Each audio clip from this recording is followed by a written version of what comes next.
What's up? Welcome to the show. This is the coaches meeting. I'm Grant Cohn. That's the coach. The question today is whether the Niners should extend Trent Williams. We're going to start there. We're also going to do a bunch of stuff on free agency and the draft. It's going to be a longer show. But first, let's start with Trent Williams. He clearly wants an extension. I asked John Lynch. He says he's open to giving an extension. What do you think? What's the right move here? I don't think they should, but they will. I think that as far as like logistically and far as the money is concerned, Trent has got the Niners in a leverage position. This is exactly what happens when you have a head coach that basically is final saying word, Grant. This is the type of conundrums that you put yourself in. There's no separation of duties to be able to have a GM and a front office that deals with these players and their contracts removed from the coaching staff. We've heard about this many times as Kyle has implemented himself or put himself in the process of Trent Williams, making sure that he's, if not the top highest paid left tackle in the NFL, but at least top two, which he is right now behind Rashad Slater. Right now, from a player perspective, I can't ignore the fact that he's exercising everything within his rights, right? So it's hard to villainize Trent from just a binary standpoint of ones and zeros, right?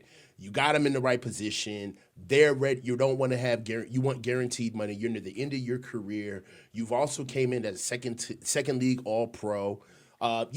Strike while the iron is hot. I get it. But as far as building this team, transitioning out of the core, and actually addressing the offensive line in a real way, this may be the Band-Aid that has to get ripped off for the 49ers. I think that they're going to sign him. I do believe that just based off of the temperament of John Lynch yesterday. I mean, he seemed really happy-go-lucky, bro. He didn't seem like there was a lot of tension afoot. And I think that they're probably going to do him a 2+1 deal with a void at the end to give themselves an out.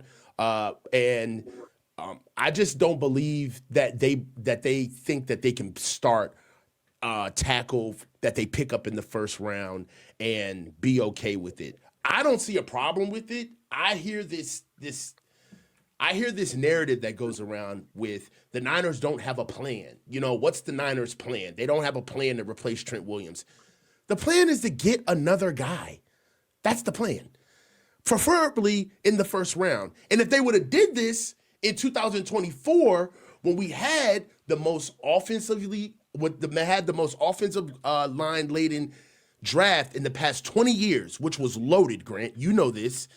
Trent did this again, right? He put the Niners in a crossroad to let them say, all right, go into the unknown, into the deep, see if you can get yourself a starting tackle, my successor in the draft, or you pay me, and the Niners bent the knee. This is the exact same situation all over again. How we required Trent, if you remember, there were talks of us almost losing him to Kansas City. And Trent had to call Kyle, and Kyle swooped in at the last minute and paid him again. At some point, we have to get out of this cycle. We have to break it. But I do believe that the Niners are probably looking to replace one offensive lineman this year in the way of probably free agency or draft, and that would be left guard. So I do believe that they sign him, although I don't agree with them doing it. I think they should move on. I think they should move on too. I don't understand what the point of holding on to such an expensive 38-year-old offensive tackle. Like, if you were the best team in the league, like you were a few years ago, I could understand paying him and saying, like, look, we're still in our Super Bowl window. And even though he's not what he was 2 years ago, he's still one of the best offensive tackles in the league, but you're not in your Super Bowl window anymore. That's over. Mm-hmm. The Seahawks are in their Super Bowl window, and the Rams are in their Super Bowl window, and you're trying to be better than the Cardinals for the worst team in the division. And right now you're firmly the third best team in the division. But so what's the point of having Trent Williams? You're not going to win the Super Bowl this year. And he was significantly worse at 37 than he was at 36. He was still good at 37, but he was significantly worse. He got hurt at the end of the year. He wasn't good in the playoffs. I don't see what you're paying for and why you want him at 39 and 40 when you're trying to rebuild. You're trying to catch the Seahawks and the Rams, who have already rebuilt their teams. They're young. Mhm. They're improving. You're holding on. It doesn't make sense. I mean, let this guy finish his career somewhere else. Hey, man, this is the equivalent of having a Ferrari in Section 8. It don't belong there, right? I get exactly what you're saying. Bad fit.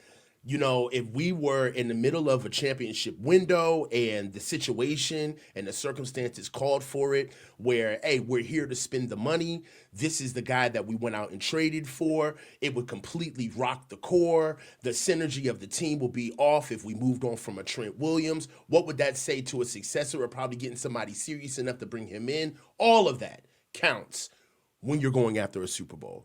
Yeah. But some of these guys ain't built for the rebuild. And that's okay. All right. And in the middle When the of Niners Super Bowl window opens again, Trent Williams will be 41. Yeah. Which means that he won't be. And then time. And this is the thing as well. With players in that stage of their career, there is no gradual fall off. It is a night and day. It just happens. All of a sudden, he just can't come up to camp and get in shape in the first 3 games of the season and be Trent Williams again. That is not going to continue to happen every year. I just believe that if they really had the courage of their convictions, they'd stab out into the draft. There's a lot of great tackles in this year's draft. Just offensive line, period. This draft, just as far as talent is concerned, compared to last year's draft, is night and day. The first top 10 picks in this year's draft would push all of the top 10 picks in last year's draft down, some of them out of the first round. Michael Williams would not be the 11th overall pick if he was coming in this year's draft. Those are just the facts. So there's talent everywhere. And I think that the Niners are kind of missing a blind spot, which is they don't really believe that the fan base has discretion. Like, we don't know context. Like, we all just, at some point, coming to us and telling us that we're just going to be shooting for a Super Bowl championship window is what we need to do. Like, it's a little bit patronizing. Like, we understand that Trent Williams is what you need for a team that requires a championship push. But if Trent is angling his deal to the point where every time he runs out of guaranteed money, we have to go back into the till and repay him, how is that helping us rebuild? And if you're so afraid to move on, it's like, okay, well, if we draft an offensive tackle, we're going to take a slight step back or maybe a significant step back at left tackle in the short term, and we can't do that. Like, well, I mean, if you take a slight step back now, who knows, maybe in a year or two, you have a much better left tackle than a 40-year-old Trent Williams. Yeah. At a certain point, you got to stop holding on to him like a binky, like a safety blanket. I mean, he was great, but he's clearly declining, and he's not going to give you a discount. And frankly, he should want to leave. He's accomplished everything. He's been first-team All-Pro. He's probably going to be a first-ballot Hall of Famer, or he's going to be a Hall of Famer for sure. The only thing left for him to accomplish is to win a Super Bowl, and he's not going to do that here. He knows it. They know it. We all know it. So let him go. Yeah. We all know that, in a sense, Trent Williams has kind of always been a hired gun, right? Yeah. He's been a merc. We get it. And I understand that they've tried to put this holistic team perspective around Trent, where Trent Williams is not going to be in the Ring of Honor, okay? He's not going to be on the 10 years in the 10-year Niner situation, guys. Like, it's time for us to just call this what it really is.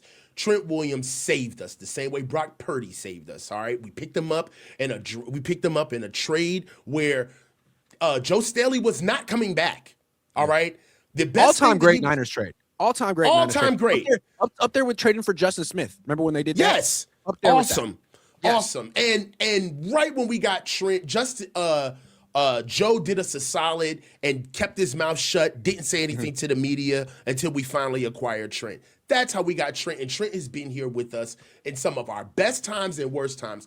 But the biggest problems that we have isn't just wins and losses, all right? It's not just the players on the field. We have some fiscal problems with this team that we have to shake loose from. Now, we already know that there's been an organizational shift with Parag coming in and kind of heading up the contractual side of things with the players.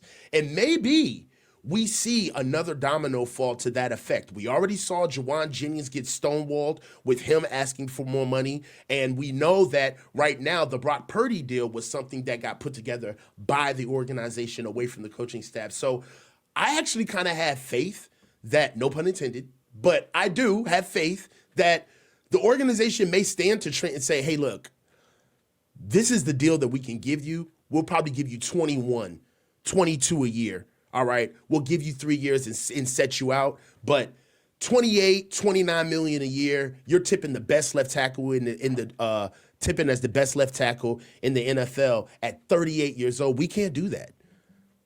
You know, it's too bad. We've got to move on from Trent Williams eventually. But what's too bad that last year when the Niners had that 11th pick, that they weren't aggressive and moved up for 11. Like, they could have traded their first-round pick, their second-round pick, moved up a few spots, and gotten that left tackle who went to New Orleans. What was his name? Kelvin Benjamin. What was his name? Yeah, Kelvin Benjamin. Yeah, he ended up being really good. Like, and it's, to me, if you want to draft a left tackle, you're doing it in the top 10. That's why I hated the Mike McGlinchey pick. You took a right tackle in the top 10, and not a particularly great one.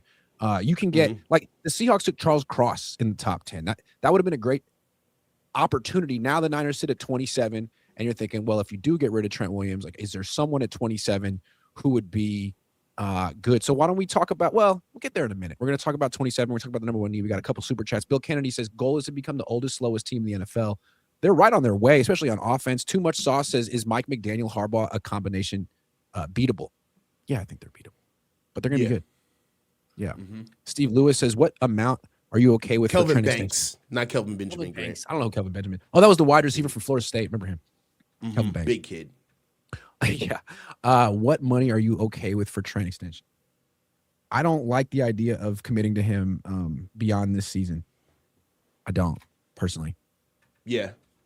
I thought he took I wouldn't mind a 1-year deal with a 2-year deal with an out at an option, but you're asking for like premium money, dude, and we just ain't in that stage anymore. Like, we got to move on. He should want to leave unless he really thinks they're going to win a Super Bowl here because they beat Seattle week 1.